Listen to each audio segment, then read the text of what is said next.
एक बार की बात है, एक गहरे तालाब में एक मगरमच्छ रहता था।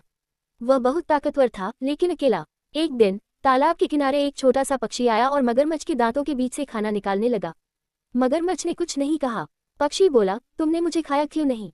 मगरमच्छ मुस्कुराया और बोला, क्योंकि तुम मेरे दोस्त बन सकते हो। धीरे धीरे दोनों की अनोखी दोस्ती हो गई। पक्षी मगरमच्छ की सफाई करता और मगरमच्छ उसे सुरक्षित रखता।